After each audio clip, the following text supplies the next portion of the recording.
I'm Michael. I'm a licensed behavior specialist, LBS.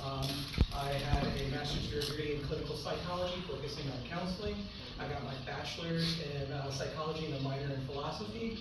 And I've been working as a mobile therapist for the last 16 years through Element, and that is home and community supports for families. You guys probably know it more as wraparound services, and then it got rebranded to intensive behavioral health services, and that's for kids that are having difficulties in the homeschooling community with behaviors and social skills and needs within the community. I've been working also as an outpatient therapist for about 7-8 years on top of that, with individual and group therapy in an outpatient setting. So I was understanding that a lot of individuals in IVHS, they were getting to the end and discharging out, and there was not a net there for outpatient services to actually catch them and to help them continue their journey, as opposed to cycling back, unfortunately, to IVHS once things became more severe. So now, let's get the important stuff out of the way. Me, myself, I'm currently younger than the Famicom, but older than the NES. For those people out there that really know about video games, that puts me solidly in 1984. I'm not going to tell you exactly. Good book, by the way. It puts me exactly in 1984, and you know, been around the block a few times, about to be turning 41. I've been using games in therapy for about 16 years now. It has been one of the cornerstones that whenever there's a case involving people that are really into this youth, I'm one of the people that they'll assign to me because I know how to talk to these kids, and I'll actually integrate that into working with them. And I've been playing Dungeons and Dragons since I've been 8 years old. For those people that understand ADHD, I mean Advanced Dungeons and Dragons, AD&D. And so you can always ask me about tobacco and watch me visibly age right in front of you guys from trying to explain it to you guys. I've been running groups that use gaming to explore needs, interests, philosophy, and relationships since before 2020, since it was before COVID. It's like, I'm not sure exactly when that started, but it was probably around 2018-ish. But let's be honest, time is illusion anyway, it doesn't really matter at this point.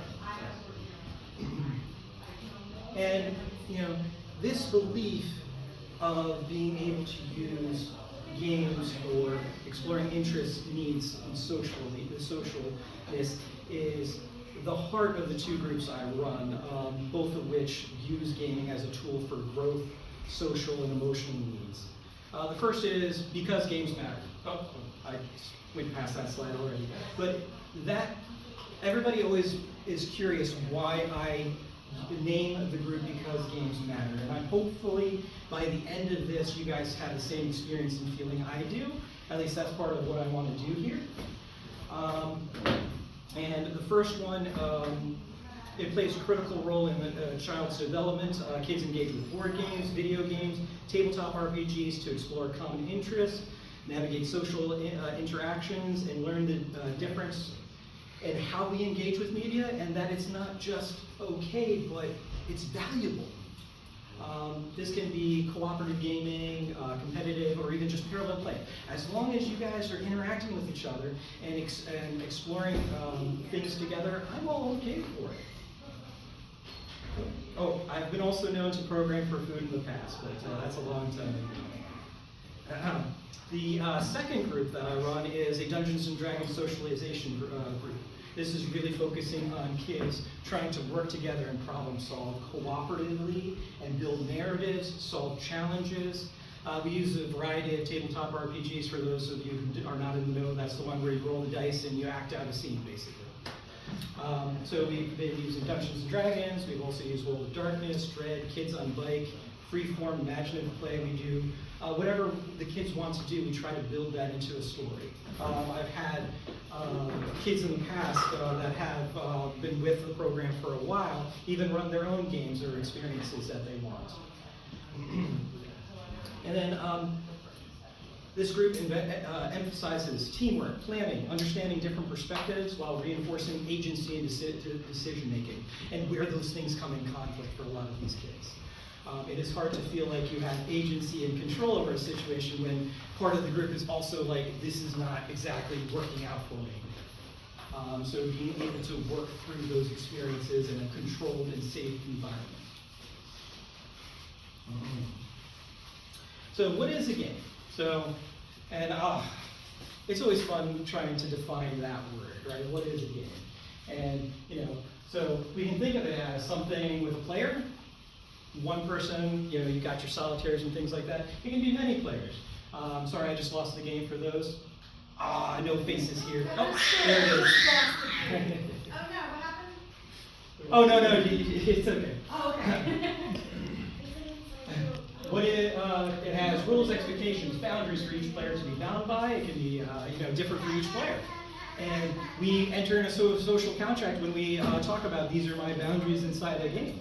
And that can look like tag, seeker and runner. We have different expectations for those two groups and how that's supposed to be for each of those players. We got hide and seek, seekers versus hiders. Among Us, imposters versus crew. Let's certainly talk about some video games here as well, right? For those in the know here.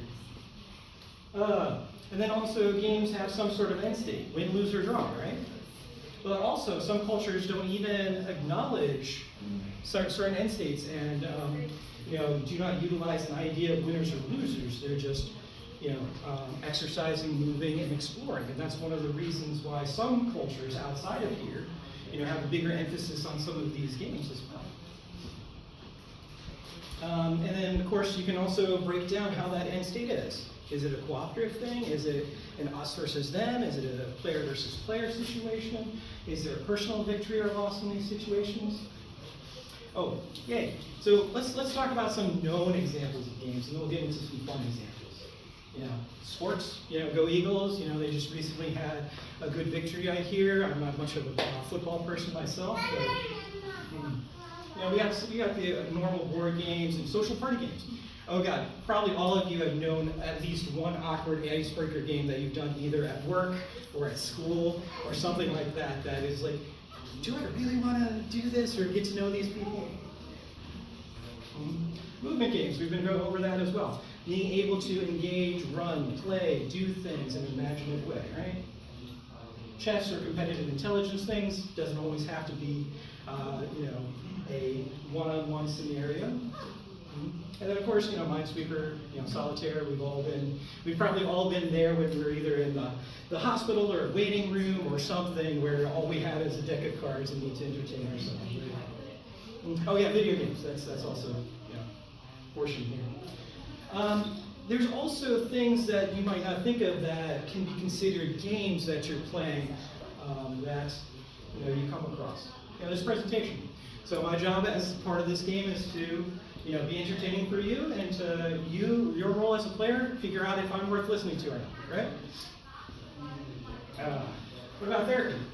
My role as a therapist would be able to work through feeling behaviors, and your role as a player would be to figure out if I'm worthy of your attention or not. You're probably seeing that. Relationships, friendships, romance. Many times these situations are social games where we exchange rules, expectations, and needs to further these relationships and figure out if they're worthy of your attention or not. Right? I don't know, Stratego is also up there somewhere. I'm not sure if I can explain that one to you guys. That one goes over my head a lot of times. So I did a little bit of a disservice to you guys. Let me break that down a little more.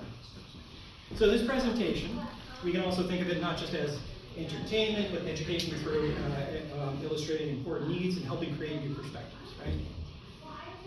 And then therapy, it's a cooperative goal. It's a cooperative game where your goal is based on what you want to be different, more, or better about your life, and being able to practice skills in a safe setting to then move out into the world and understand things a little bit better, right? And then relationships. Creating and completing social needs through joint expectations that match and grow. Because you as a person are growing and changing your needs inside that game, and so is the other person. You figure out how to grow together in those situations. And friendships move aside and change their needs, and your own needs as well change, right? And also there's Stratego. So, what is games to me and their importance in situations? So, now I want to share a moment for you guys from a game that deeply resonates with me. It's called Nier Automata. So it's a very niche game. Not many people have heard of it, but it does perfectly illustrate the power of games to teach us struggle, connection, and sacrifice.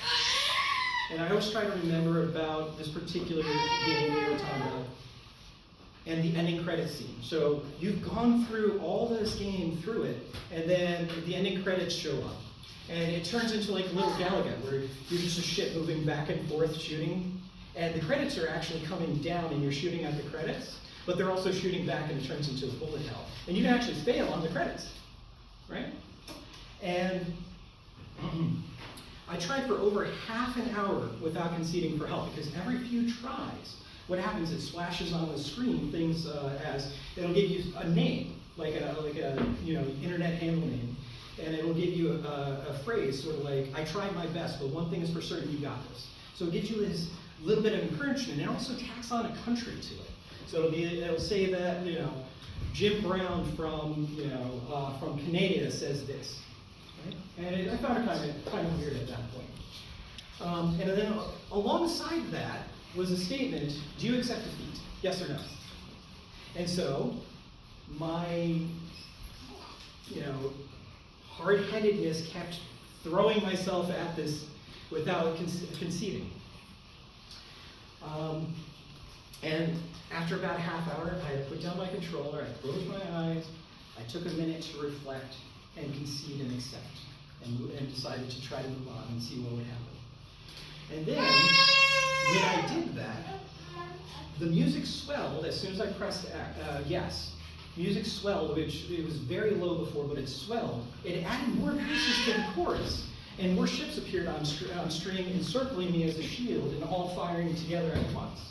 And as these ships get hit, you don't really notice it. It's just like a little aftermarket thing that they put in the card saying, so-and-so's data deleted, right? And so you're going through this whole thing, and so and as one ship dies, another one flies in to replace it, to act as a shield for you to get through this section.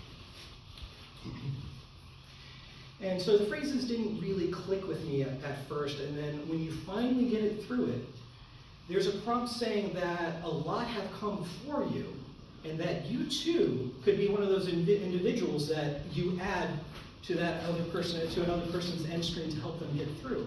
But it comes at a price. That price is deleting your game. You literally have to wait the 50 plus, 60 plus hours of your progress to sign up for being a shield for another person. And I had to stop for a second. I thought about it for a few weeks, and remembering my own frustration and release through help from other trusted individuals that made it through with the same experiences and knowledge, and who sacrificed their experience and knowledge to help somebody else, right? And I thought about that trial, and that these people were doing it so others wouldn't get hurt or wouldn't have to go through as harsh of an experience. And it clicked with me after a while. Isn't that what therapy is?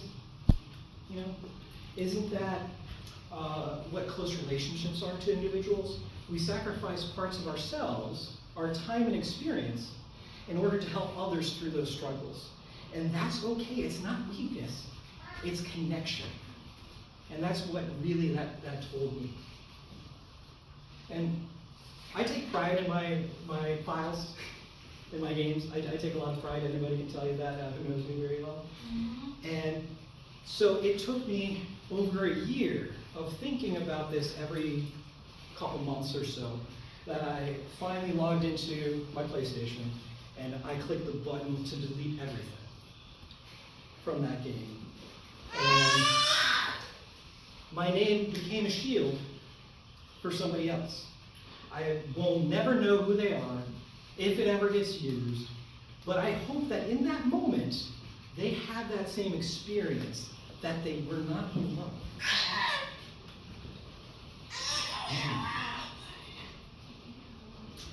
And then, so with all that knowledge and all this stuff that I've been telling you about games, let's break them down a bit, because not only can we break them down physically into their elements, but also sort of psychologically, philosophically, right? But, you know, we got competitive games that everybody knows about, PvP, and a lot of those games, they try to make this artificial level playing field for everybody, so the only differences are, you know, the skill-based differences that guys do, right?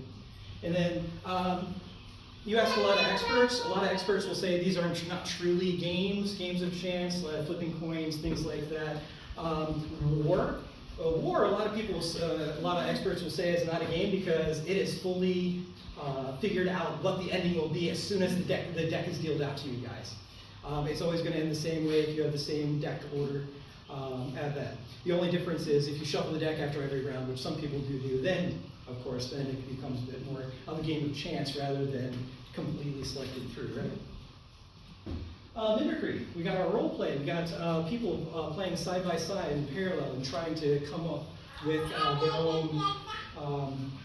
their own needs in the game and trying to work through that and what that looks like, right? Oh, risk-taking games.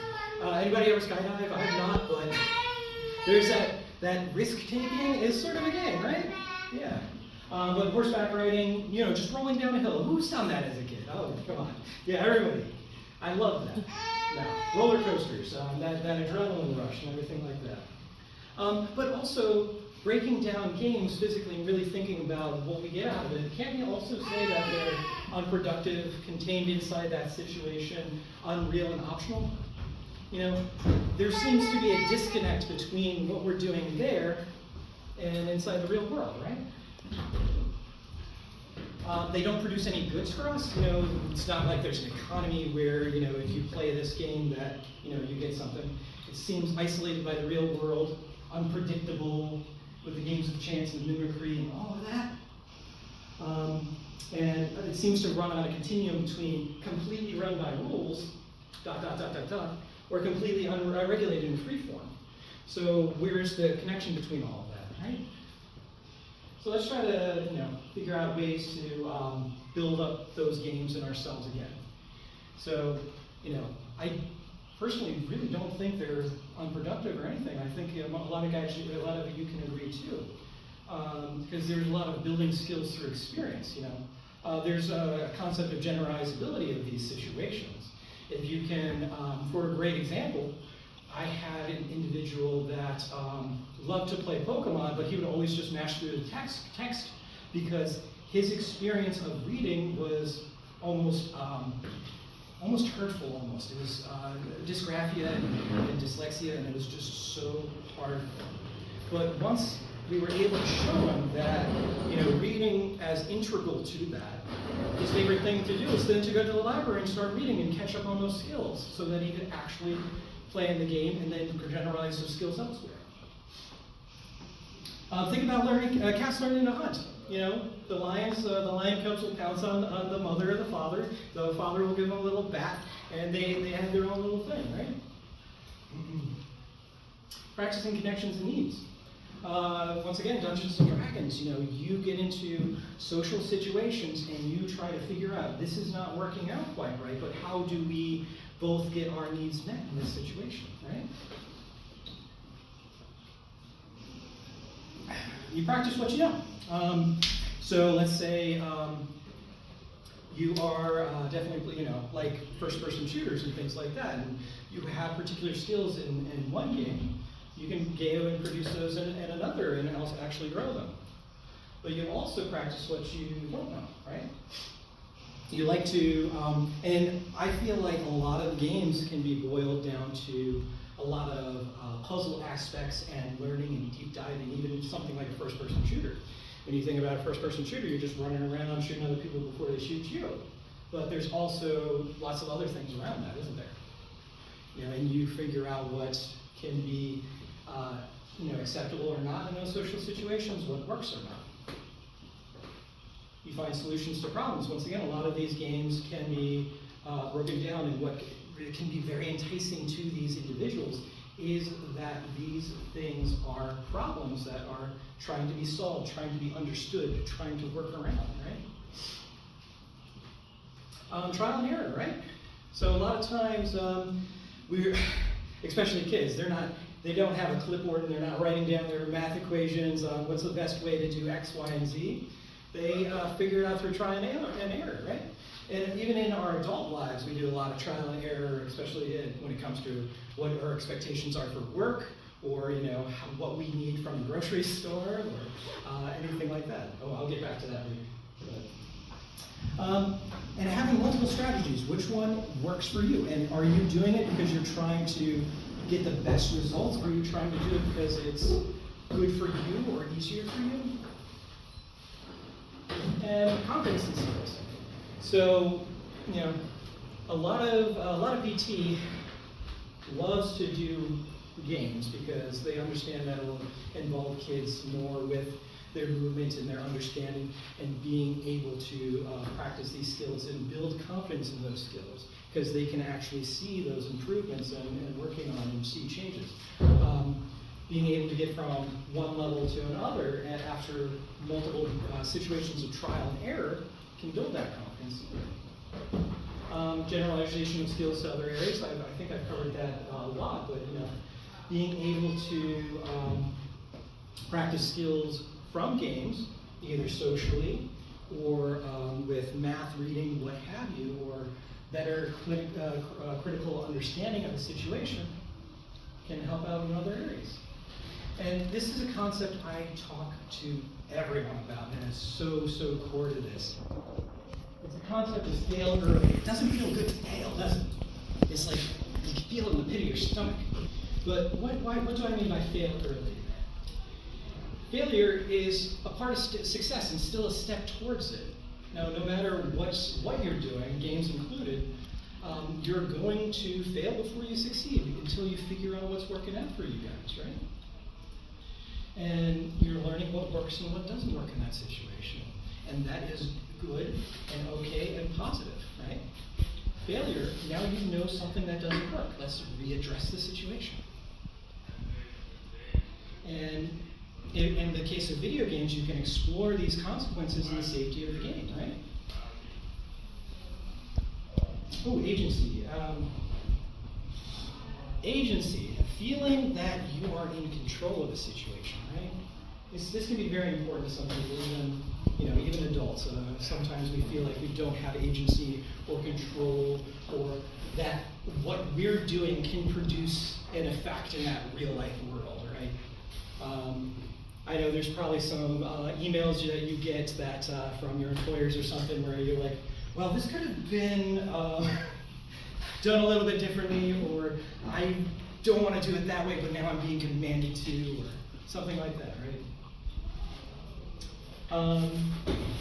And in games, there's times where you do and do not have boundaries, right? And that agency is directly in conflict with those boundaries. You might have seen when your kids or something try to go through like that invisible wall that's keeping them from escaping the map or something like that, right? Or cutscenes, being able to feel like you actually have a part in the cutscene. Press F to pay respects for those who are on the know of that one. And it's more about making impact, right? Where our actions, when we feel out of control, doesn't feel like we're impacting the story-setting characters, not only in the game, but in our life, right? We want to have control. We want to have agency. We want to feel like we're doing things that matter. And it can be blocked in real life. And sometimes it's all about need that people look for, feeling to have control over life and needs, being able to also accept things that are those boundaries, just like we have to do in video games. So, BioShock is a very fun example of this. And these are the only two games I'm going to ruin for you guys. Well, Nier Automata, I say I didn't ruin very much at all, because there's a lot more to that one. But BioShock, throughout the whole game, the person guiding you through the game as part of the radio and on the radio would always end with "Would you kindly," and then the next bullet point for you to do on your quest. So, would you kindly go get the camera and start taking pictures? would you kindly go to the bathysphere and go to, oh, it's underwater, by the way. Okay, would you kindly go to the bathysphere and, do X, Y, or Z? Would you kindly, and throughout the game, it's like, it starts getting almost like these are not placed correctly, or maybe they wrote this wrong, because he's saying it with so much anger or frustration at certain times. And by the end of the game, it actually, everything you've done, it strips away that anxiety, that agency from you, because you finally understand that that phrase, would you kindly, is actually a command word that you can't refuse, right? And so everything you've done out of that was just guided by somebody else, which feels kind of rough and kind of raw. And then the rest of the game is about how do you get past that and supersede it. So Dungeons and Dragons, right? That's another thing I do, right?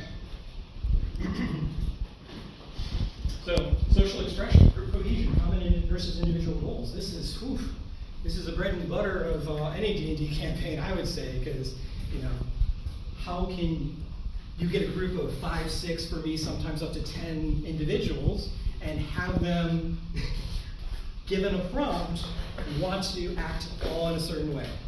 Oh my Lord, that sounds pretty hectic. Anybody ever try to organize an event like that? It is like herding cats a lot of times. A lot of the kiddos that I work with are socially struggling with certain things, so it's even on a different level, and on the autism spectrum, so it gets even more interesting that way when you do talk about that us versus them mentality that sometimes happen, and how can we find the we? And then of course, this is a safe place to explore situations, feelings, and new ideas and concepts that can come across.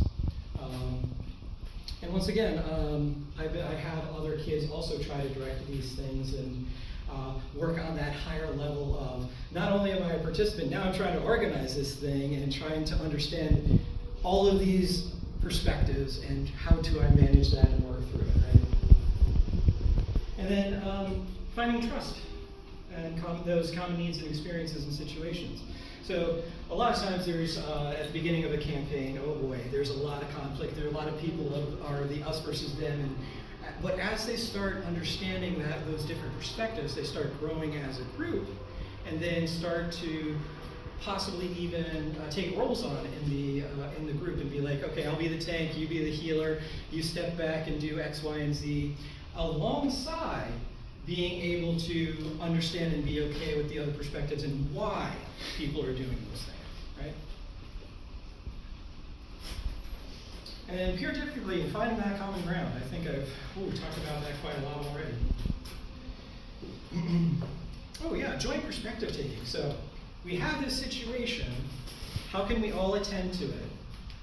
And then also my experience for myself, and how do I create a safe experience for those around me too, right? It's a lot for kids, but definitely they do a fantastic job. And then failure is also part of the adventure. Fail early, I love that.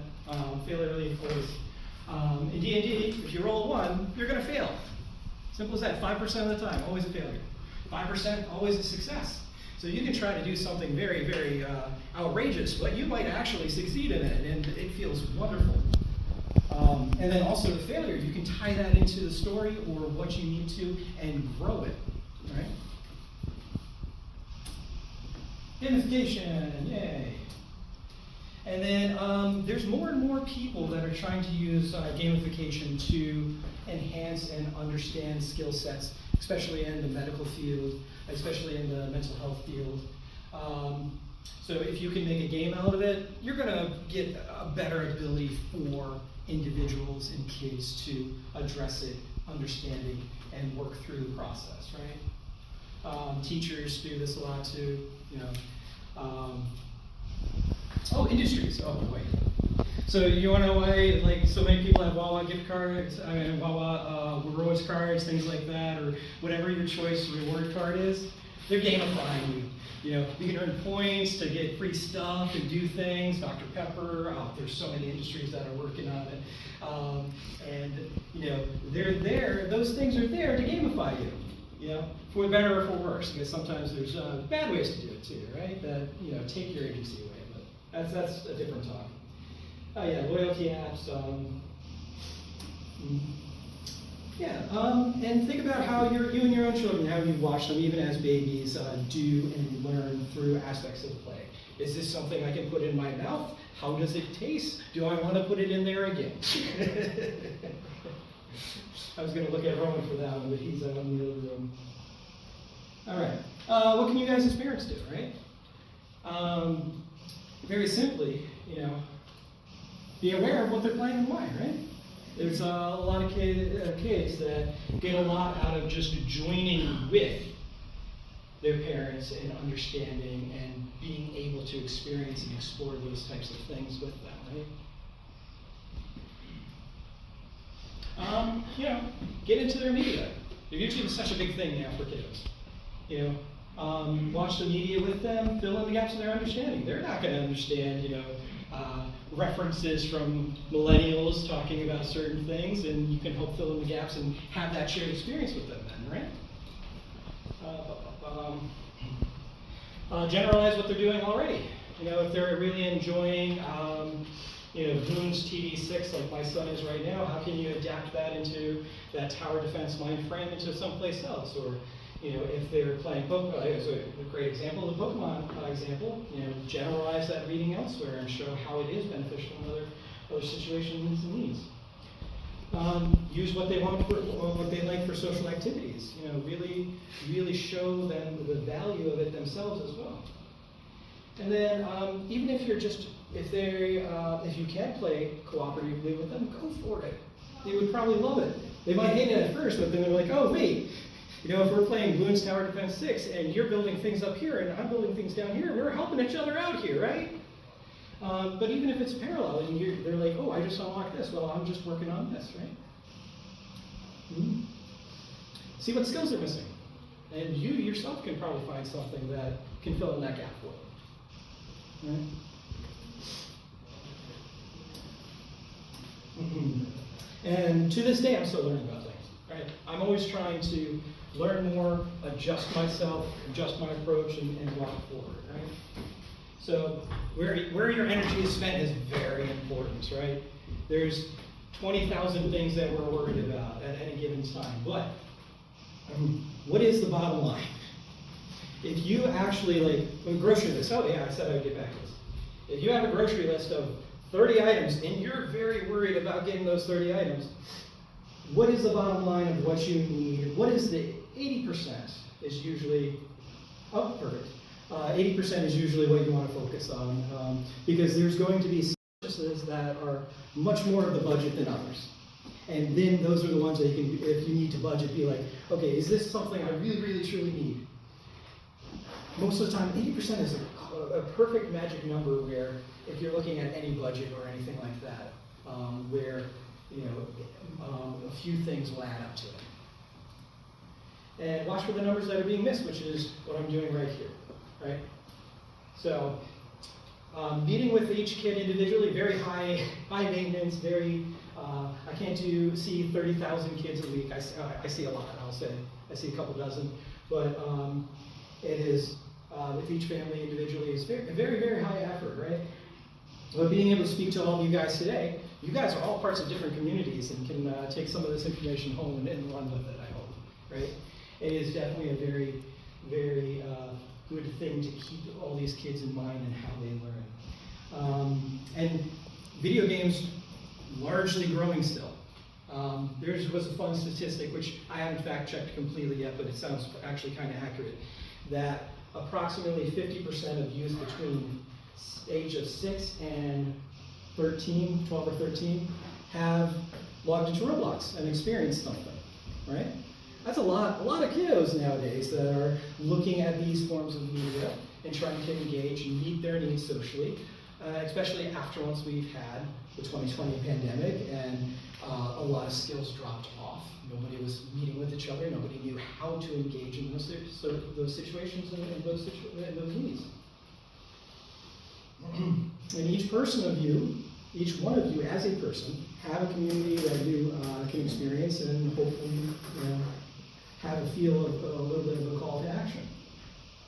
So with that said, my call to action is, take this information and would you kindly, also develop your own little message to help with your kiddos or with your, siblings or with your community, and try to engage with people a little bit differently.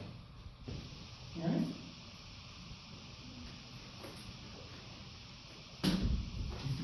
Any questions?